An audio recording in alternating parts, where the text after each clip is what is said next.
I think there has been some this has been politicized, in both directions, really. So it's, which is not great.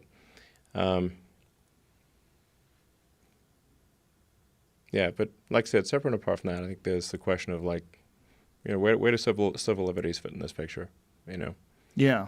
and what can the government make you do? What can they make you not do? And what's okay? Right. And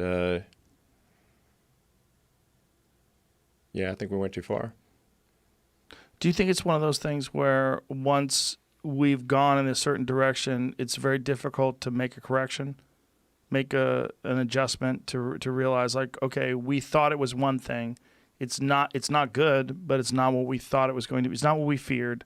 So let's back up and reconsider, and let's do this publicly and say we were acting based on the information that we had initially. That information appears to be faulty. And here's how we move forward while protecting civil liberties, while protecting what essentially this country was founded on, which is a very agreed upon amount of freedom that we respect and appreciate. Absolutely. Well, I think we're rapidly moving towards opening up the country. It's going to happen extremely fast over the next few weeks. So, yeah. So something that would be helpful just to add from an informational level is when reporting sort of COVID cases, to separate out diagnosed with COVID versus had COVID-like symptoms. Yes. Because the list of symptoms that could be COVID at this point is like a mile long. So it's hard to, if you're ill at all, it's it could be COVID. So just to give people better information. Definitely diagnosed with COVID or had COVID-like symptoms. We're conflating those two, so that it looks bigger than it is. Then, if somebody dies, was COVID a primary cause of the death or not? If somebody has COVID, gets eaten by a shark, we find their arm has COVID. It's going to get recorded as a COVID death. Is that real? Basically. Not that bad, but heart attacks, strokes. You get hit by a bus. Cancer. If you get hit by a bus, go to the hospital and die, and they find that you have COVID, you will be recorded as a COVID death. Why would they do that, though? Well, right now, the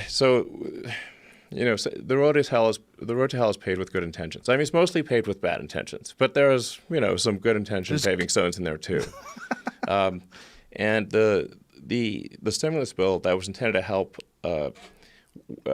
with the hospitals that were being overrun with COVID patients created an incentive to record something as COVID that is difficult to say no to, especially if your hospital is going bankrupt for lack of other patients.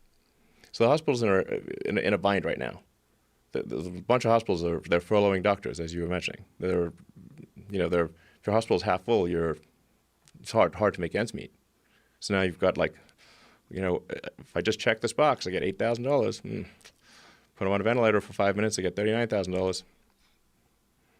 Or I got to fire some doctors. So this is a tough moral quandary. It's like what you can do.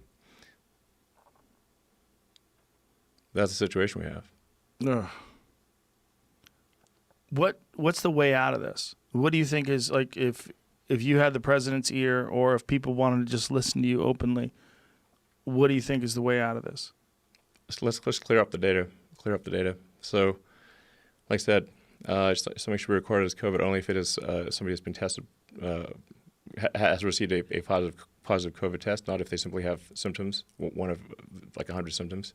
And then if it is a COVID death, it must be separated. Was COVID a primary reason for death, or did they also have stage 3 cancer, heart disease, emphysema, and got hit by a bus and had COVID? Yeah, I've read all this stuff about them diagnosing people as a COVID death despite other variables. This is not a question. This is what is occurring.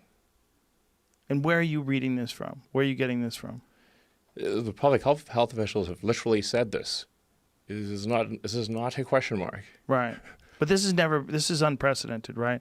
Like if someone had the flu but also had a heart attack, they would assume that that person died of a heart attack. Yes. Yeah. So this is unprecedented. Is this because this is such a popular, I don't want to use that word the wrong way, but that's what I mean, a popular subject and financial incentives? Yes.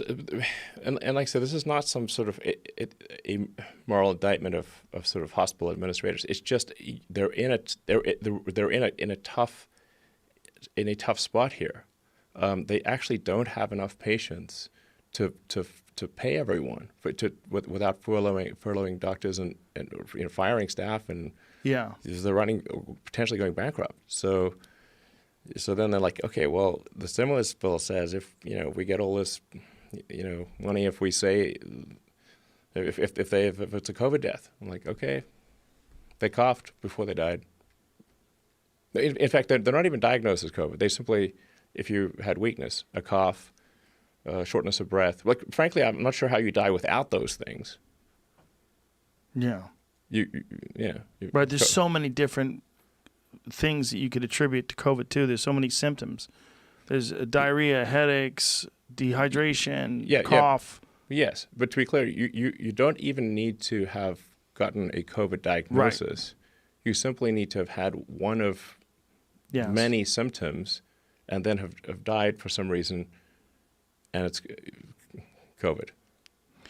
So then it makes the death count look very high, and then we're then stuck in a bind because it looks like the death count's super high and not going down like it should be, and now, so then we should keep whatever keep